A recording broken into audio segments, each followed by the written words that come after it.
सभी का देव classes Bundi online platform में आपका स्वागत है। आपका हार्दिक अभिनंदन है बेटा। सभी को नमस्कार दोस्तों, सभी को गुड मॉर्निंग, सभी को राधे राधे बेटा। और अपन शुरुआत करते हैं अपने इस क्लास की। और अपना टॉपिक चल रहा था बेटा आपका गुप्त काल के बारे में अपन चर्चा करते हैं। देखिए बेटा, गुप्त काल के अंतर्गत अपन ने देख रहे थे दोस्तों आपका जो गुप्त काल के राजाओं की जो प्रशासनिक स्थिति है प्रशासनिक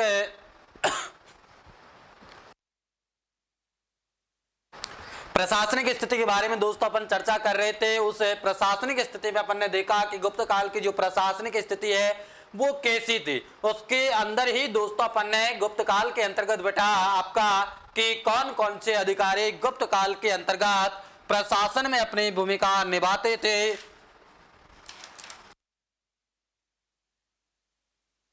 उनके बारे में भी अपन ने चर्चा कर ली थी। और अभी शुरुआत करते हैं गुप्त काल के अंतर्गत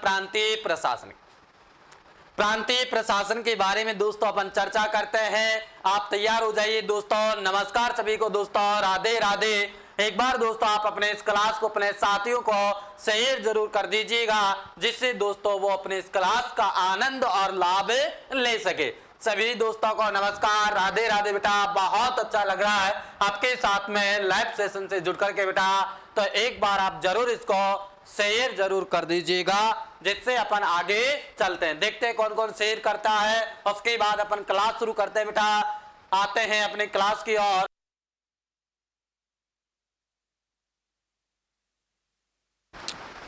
देखिए, चर्चा करते हैं अपन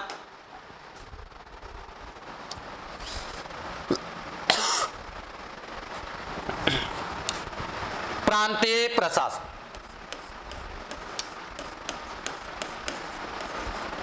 प्रांतीय प्रशासन किसका बेटा? आपके गुप्त काल कि गुप्त काल में प्रांत का जो प्रशासन था वो कैसा था बेटा?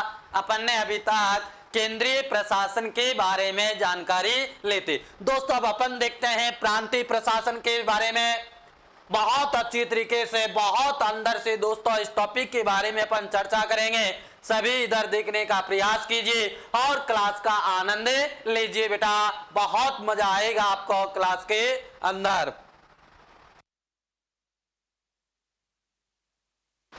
देखिए, गुप्त काल में बेटा प्रांत,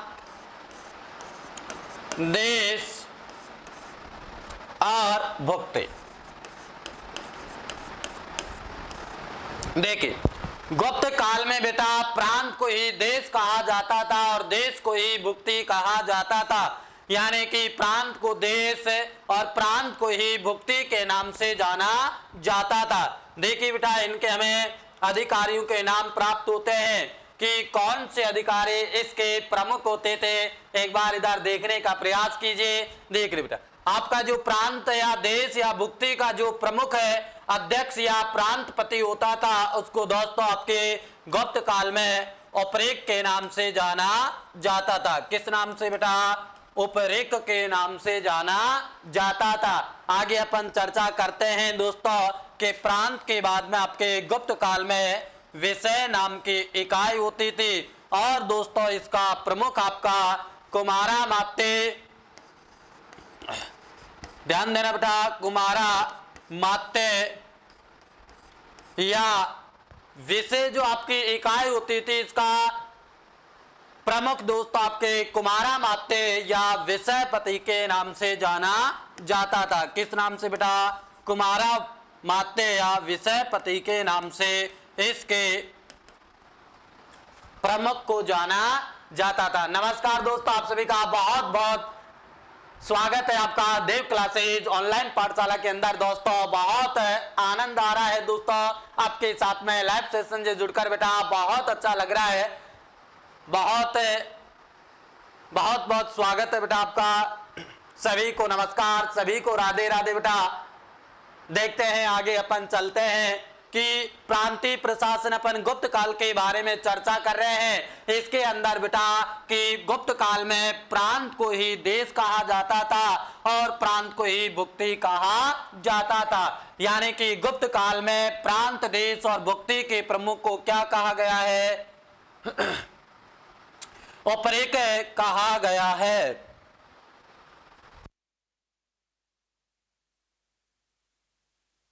देखिए, प्रांत के बाद में जो इकाई आती थी गुप्त काल में वो है बेटा आपकी विषय, और विषय के प्रमुख को कुमारा मात्य या विषयपति के नाम से जाना जाता है। तो यहां तक कोई समस्या नहीं है। आगे देखिए बेटा,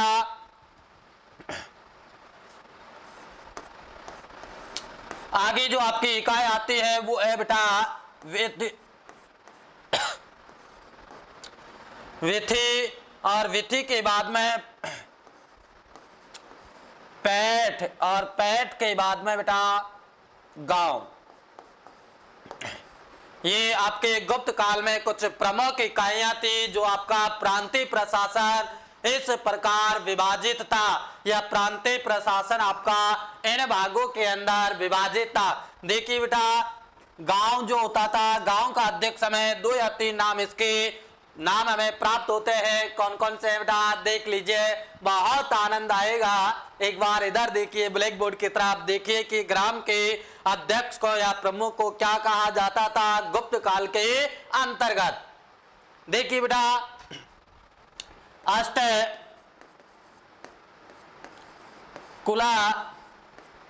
कुलाधिकारी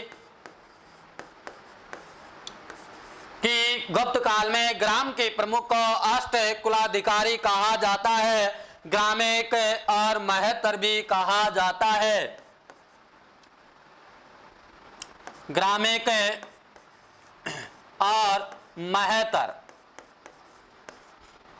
ध्यान देना बेटा। इधर देखिए, अपन गुप्त काल का प्रांतीय प्रशासन के बारे में अध्ययन कर रहे हैं दोस्तों, चर्चा कर रहे हैं दोस्तों। बहुत अच्छी तरीके से इस टॉपिक को अपन देखेंगे, इतने गहराई से देखेंगे दोस्तों कि आपका कोई भी एग्जाम के अंतर्गत आपका क्वेश्चन आए लेकिन वो यहां से बाहर नहीं जाना चाहिए।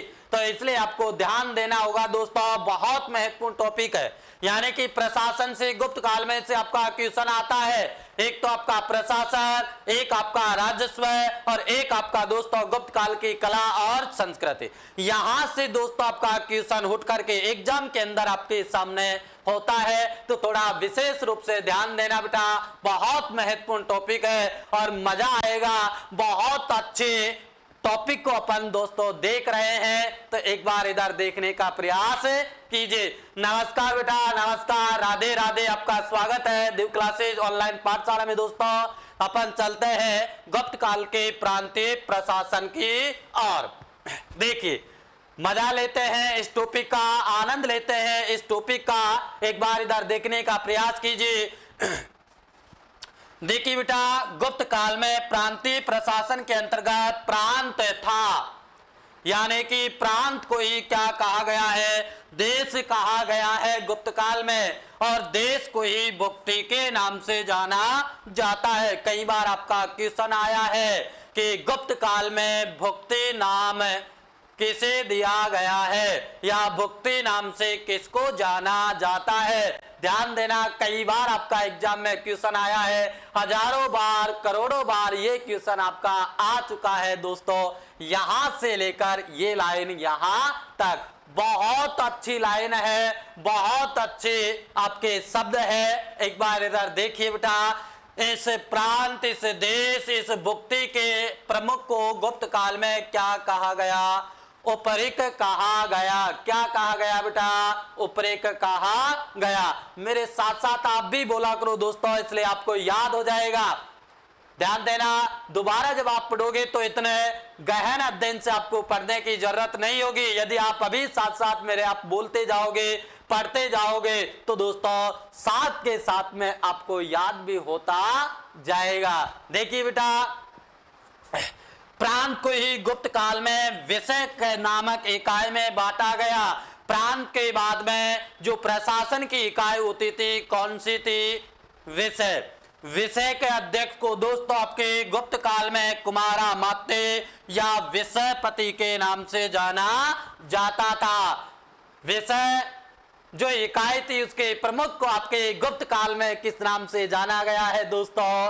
कुमारामात्य या विषयपति के नाम से जाना गया है। यहां तक मामला क्लियर है। आगे चले बेटा, देखते हैं आगे की और विषय को दोस्तों गुप्त काल में विधि नामक इकाई में बांटा गया है। हमें इसके प्रमुख का नाम प्राप्त नहीं होता है कि गुप्त काल में विधि नामक इकाई का क्या नाम था। दोस्तों गुप्त काल में विधि को ही पैठ नामक इकाई के अंतर्गत बांटा गया है। या विधि के बाद में गुप्त काल में प्रांतीय प्रशासन में पैठ नामक इकाई होती थी। और पैठ नामक इकाई को दोस्तों गुप्त काल में कौन सी इकाई आती थी? ग्राम या गांव। और गुप्त काल में प्रांतीय प्रशासन की सबसे छोटी इकाई का क्या नाम था दोस्तों? ग्राम था या गांव था। इसके अध्यक्ष को या इसके प्रमुख को गुप्त काल में किस नाम से जाना गया? अष्टकुलाधिकारी या ग्रामिक या महतर के नाम से ग्राम के प्रमुख को गुप्त काल में जाना गया। बताइए दोस्तों, यहां तक कोई समस्या नहीं है? आगे चले बेटा, देखिए। नमस्ते बेटा, आप सभी को नमस्कार, आप सभी का राधे राधे बेटा। बहुत बहुत स्वागत है आपका देव परिवार के अंदर दोस्तों। बहुत अच्छा लग रहा है। देखिए अपन आगे चलते हैं।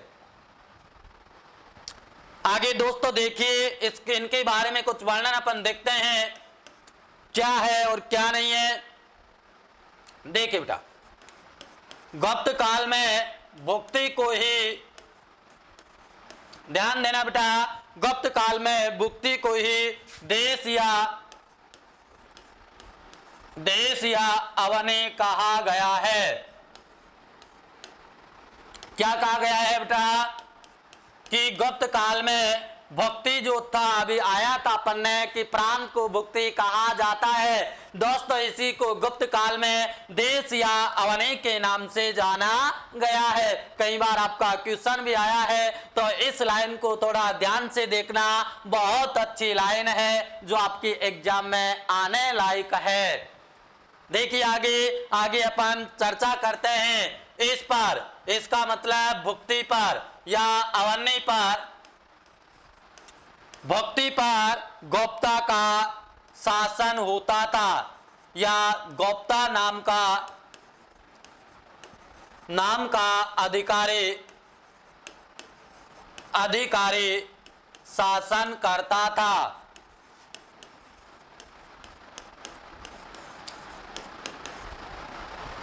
आपके गुप्त काल में दोस्तों देश को भुक्ति और भुक्ति को ही अवनि कहा गया है। और इस अवनि का जो प्रमुख होता था उसको दोस्तों उपरिक या गुप्ता के नाम से जाना जाता था। आगे देखिए बेटा, आगे अपन चर्चा करते हैं। जैसे ऐसा कहा गया है कि गुप्त काल में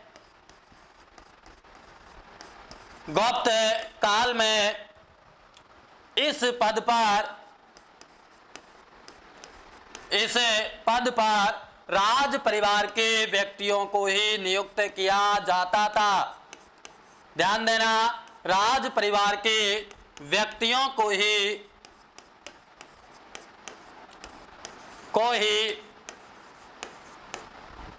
नियुक्त किया जाता था।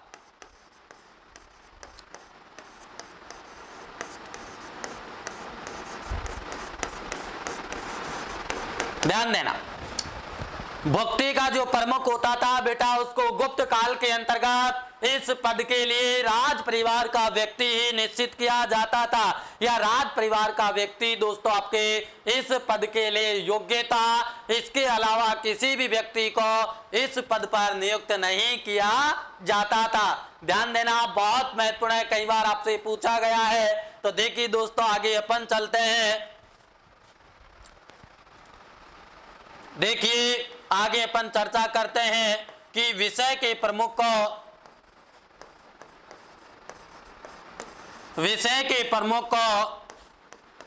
विषयपति या कुमारामात्य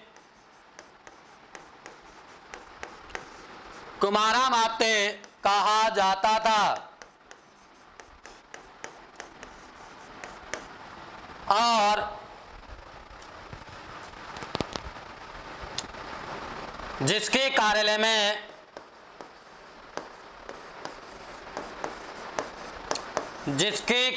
में अभिलेखों को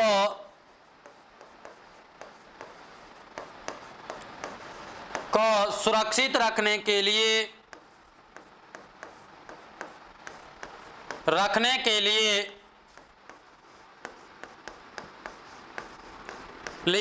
पुस्तपाल नाम का अधिकारी होता था। पुस्तपाल नाम का अधिकारी होता था।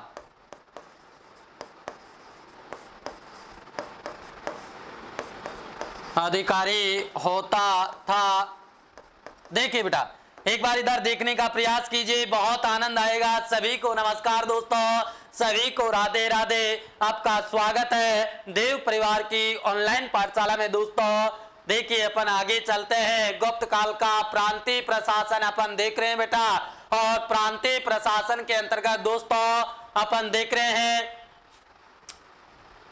चर्चा कर रहे हैं। देखिए बेटा, प्रांतीय प्रशासन में भुक्ति को ही देश या अवन्य कहा जाता है। ध्यान देना बेटा, क्या कहा जाता है कि गुप्त काल में जो देश था या जो प्रांत था उसको ही क्या कहा गया है, भुक्ति या अवन्य। देखिए आगे, इस भुक्ति पर दोस्तों गोप्ता नाम का अधिकारी या व्यक्ति शासन करता था। किस नाम का? गोप्ता या उपरेक नाम का व्यक्ति इसके ऊपर शासन करता था। आगे देखिए बेटा, गुप्त काल में इस पद पर राज परिवार के व्यक्तियों को ही नियुक्त किया जाता था। ध्यान देना, भुक्ति या प्रांत के जो अध्यक्ष थे या जो प्रमुख थे, उनको दोस्तों आपके राज परिवार के व्यक्ति इस पद को ही सुशोभित करते थे। तो ध्यान रखना, कई बार आपका क्वेश्चन आया है, इसलिए थोड़ा यहां ध्यान देने की आपको जरूरत है। देखिए बेटा आगे, विषय का प्रमुख को दोस्तों विषयपति या कुमारामात्य के नाम से जाना जाता था। विषय होता था, प्रांत होता था, प्रांत के बाद विषय होता था, और विषय के प्रमुख को विषयपति या कुमारामात्य के नाम से जाना जाता। कुमारामात्य के अंडर में एक कार्यालय होता था, जिसके अभिलेखों को सुरक्षित रखने के लिए पुस्तपाल नाम का अधिकारी होता था। किस नाम का? पुस्तपाल नाम का अधिकारी होता था। यानी कि विषयपति कुमारामात्य के अधीन एक विभाग था, और उस विभागों के अभिलेखों या कागजों को सुरक्षित रखने के लिए एक अधिकारी होता था, और उस अधिकारी को दोस्तों गुप्त काल में पुस्तपाल नाम से जाना जाता था। तो यहां तक कोई समस्या नहीं है। आगे चलिए बेटा, आगे अपन चलते हैं, आगे चर्चा करते हैं। देखिए चलिए आगे चलते हैं। देखिए बेटा, गुप्त काल में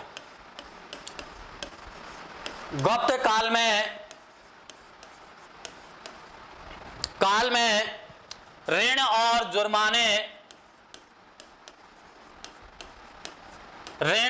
जुर्माने गुप्त काल में ऋण और जुर्माने का कार्य कौन करता था?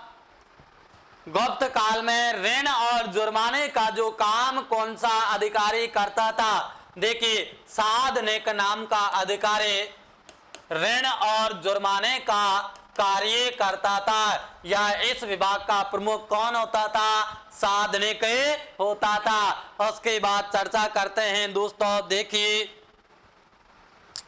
विषय पति की सहायता के लिए एक परिषद होती थी।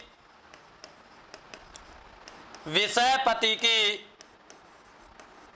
सहायता के लिए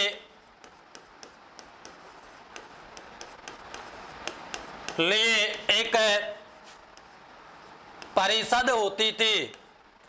परिषद या समिति,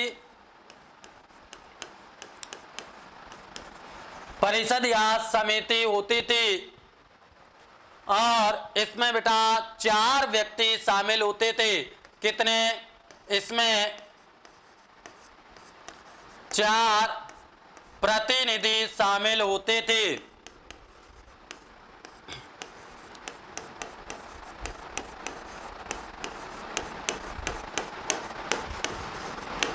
जो परिषद होती थी इसको दोस्तों विषय परिषद कहा गया है या परिषद के नाम से जाना गया है।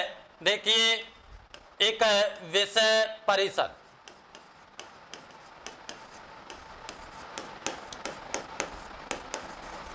देखिए बेटा इधर देखने का प्रयास कीजिए कि विषय पति की सहायता के लिए एक विषय परिषद होती थी जिसमें कितने व्यक्ति शामिल होते थे? 4 व्यक्ति शामिल होते थे। कितने बेटा? 4। कौन कौन से हैं? देखिए पहला है आपका नगर श्रेष्ठी। कौन सा? नगर श्रेष्ठी। यह है बेटा आपका नगर का प्रमुख होता था। कौन होता था? नगर का प्रमुख। यानी कि विषय परिषद जो होती थी उसमें पहला व्यक्ति नगर का श्रेष्ठी या नगर का प्रमुख होता था। दूसरा व्यक्ति है बेटा आपका वो है कौन सा? प्रथम सार्थवाह। प्रथम सार्थवाह यह बेटा क्या काम करता था? व्यापारियों का प्रमुख होता था। व्यापारियों का प्रमुख भी इस सभा में या इस समिति के अंदर शामिल होता था। अगला व्यक्ति आता है कुलेक। कौन सा है बेटा? कुलेक। कुलेक शिल्पियों का प्रमुख था। किसका बेटा? शिल्पियों का। किसका प्रमुख है? शिल्पियों का प्रमुख। कुलेक होता था इस समिति में। अगला व्यक्ति सबसे अंतिम है कायस्थ। कौन था? कायस्थ। कायस्थ का काम था बेटा हिसाब किताब रखने वाला व्यक्ति। हिसाब किताब रखने वाला व्यक्ति।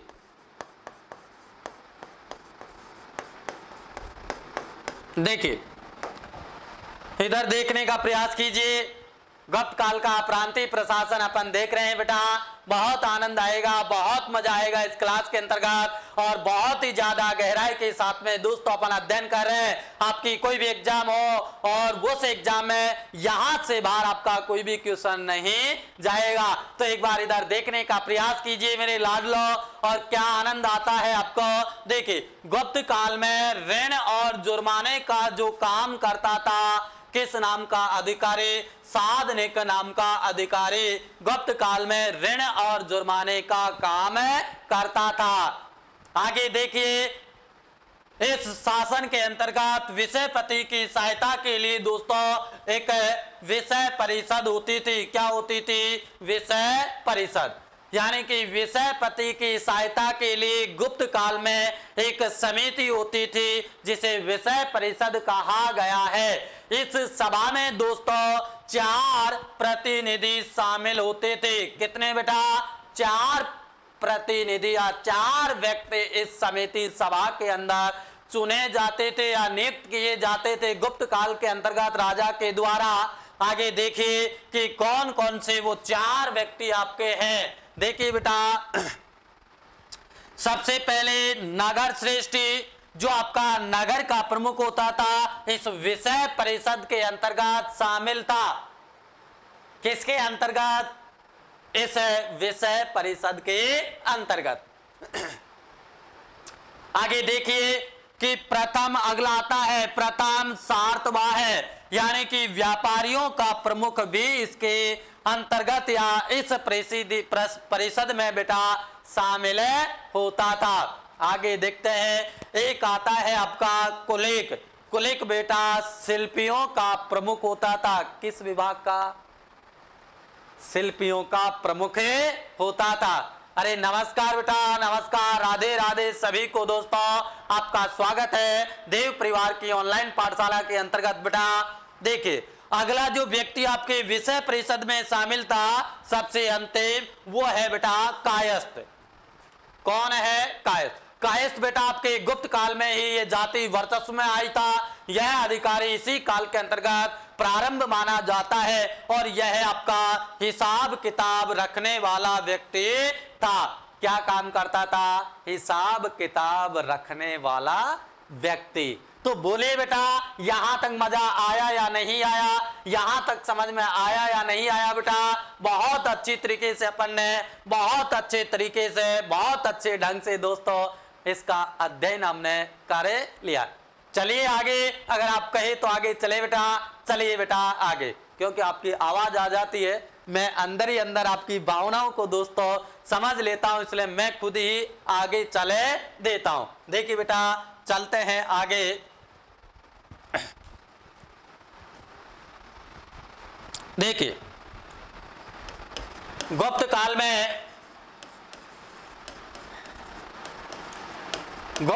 में हिसाब किताब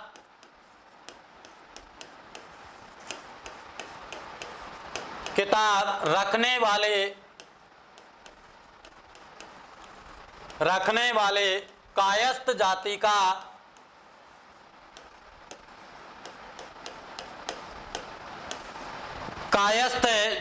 का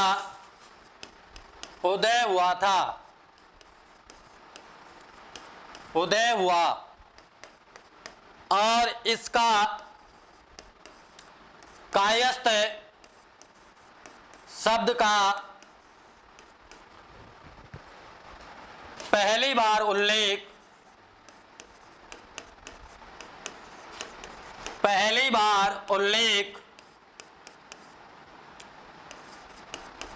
याज्ञवल्क्य के स्मृति में हुआ है। कौन सी स्मृति में बेटा? याज्ञवल्क्य के स्मृति में हुआ है।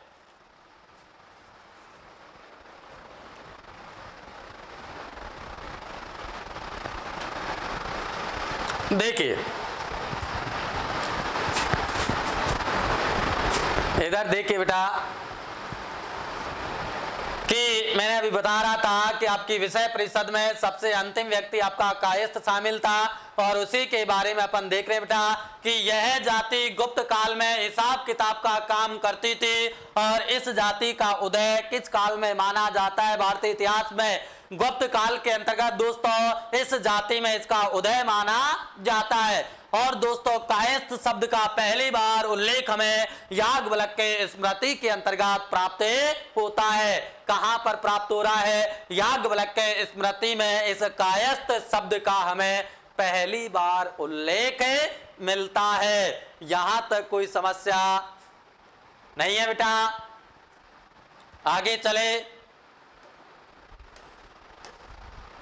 देखिए आगे अपन चलते हैं और अपना टॉपिक आता है न्याय व्यवस्था। कौन सा बेटा? न्याय व्यवस्था।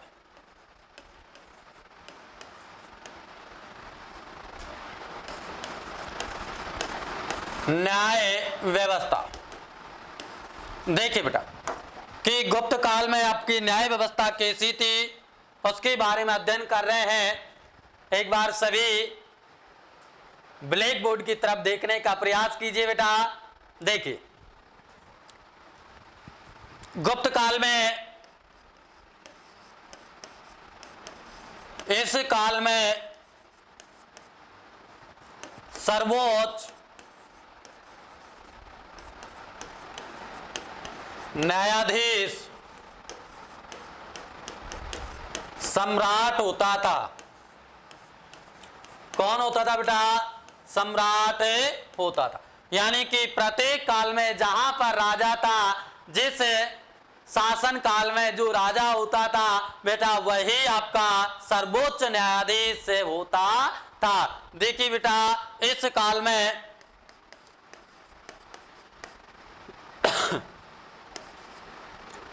इस काल में दीवानी व फौजदारी, ध्यान देना, न्यायालय दो प्रकार के होते हैं, न्याय दीवानी और फौजदारी। इस काल में दीवानी और फौजदारी मामलों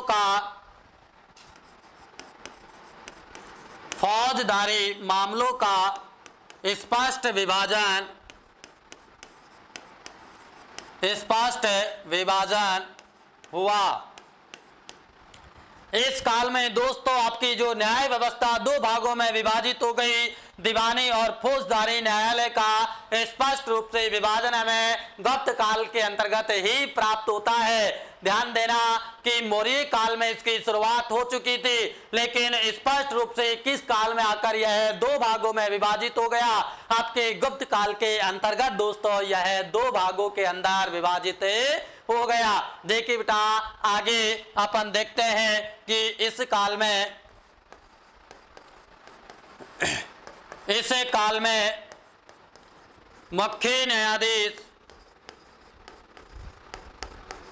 मुख्य न्यायाधीश को महादंडनायक, इस काल में मुख्य न्यायाधीश को बेटा महादंडनायक, दंडनायक,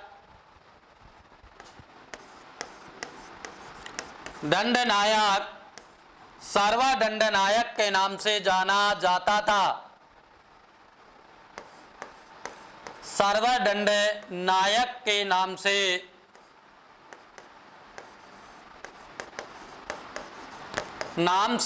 जाना जाता था। देखिए आगे, देखिए अभी समझेंगे बेटा इसको। इस काल में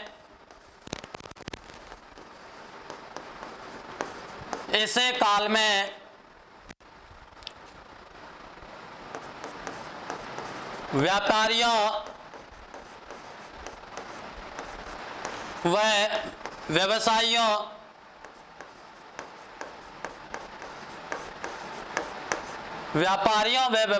के लिए अलग अलग न्यायालय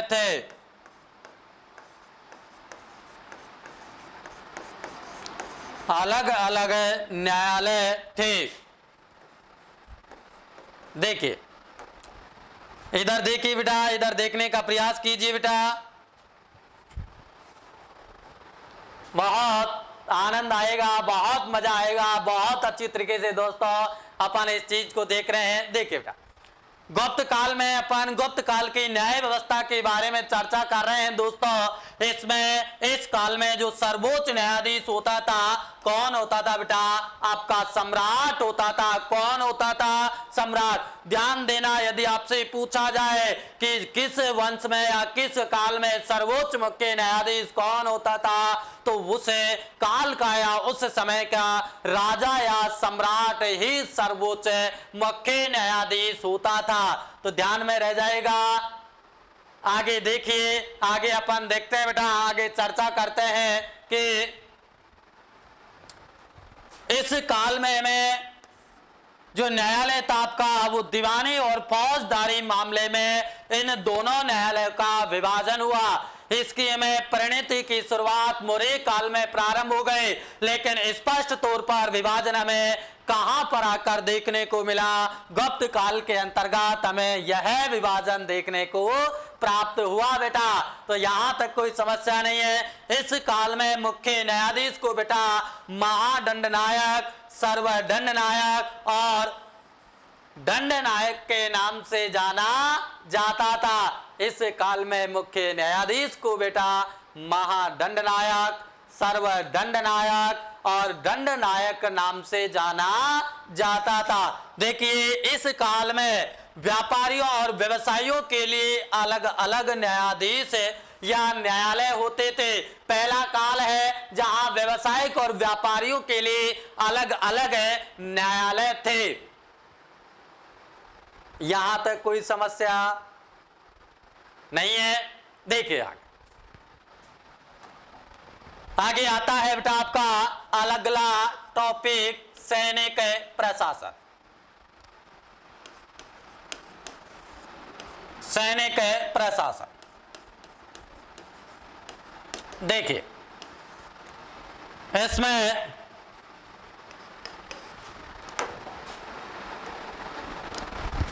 इस काल में सेना का प्रमुख कौन होता था, मैंने बताया था कल। देखिए कमेंट बॉक्स में बताने का प्रयास कीजिए कि सेना का जो प्रमुख होता था गुप्त काल में कौन सा था, क्या नाम उसका था। नाम था उसका महाबालाधिकृत। क्या नाम था कि गुप्त काल में महाबालाधिकृत नाम का अधिकारी सेना का प्रमुख होता था। मैंने पहले भी अभी बताया था प्रमुख अधिकारी जब गुप्त काल के अपन पिछली कक्षा में अध्ययन किया था तो वहां पर भी मैंने इस शब्द का वर्णन या उल्लेख किया था। देखिए आगे अपन चलते हैं कि इस काल में हाथी सेना का प्रमुख, हाथी सेना का प्रमुख और घुड़सवार सेना का प्रमुख, घुड़सवार सेना का प्रमुख और सेना में सामान की व्यवस्था, सेना में सामान की व्यवस्था करने वाला अधिकारी।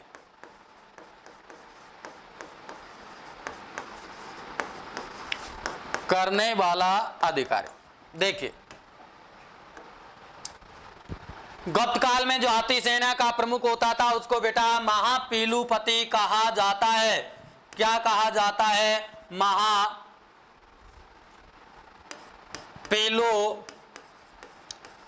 कहा जाता है।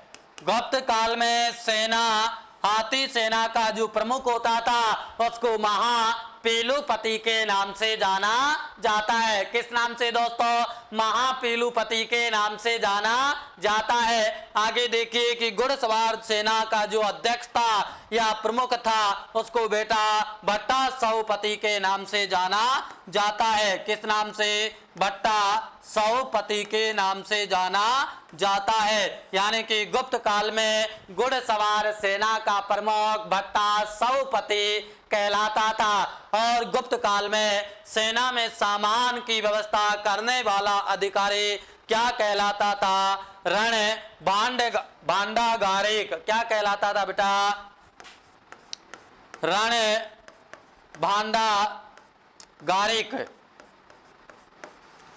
यानी कि गुप्त काल में सेना का सामान की व्यवस्था करने वाला व्यक्ति रण भांडागारिक कहलाता था। यहां तक कोई समस्या बेटा नहीं है। आगे चले देखिए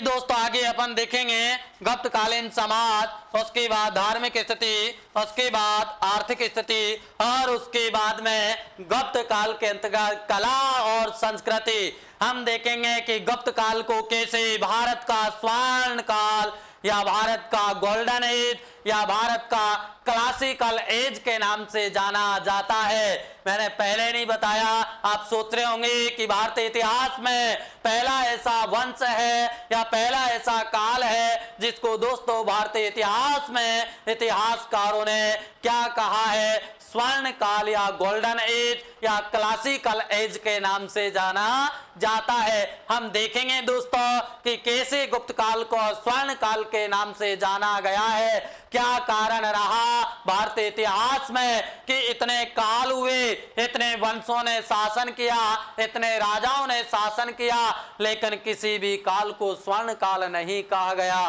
गुप्त काल के अलावा।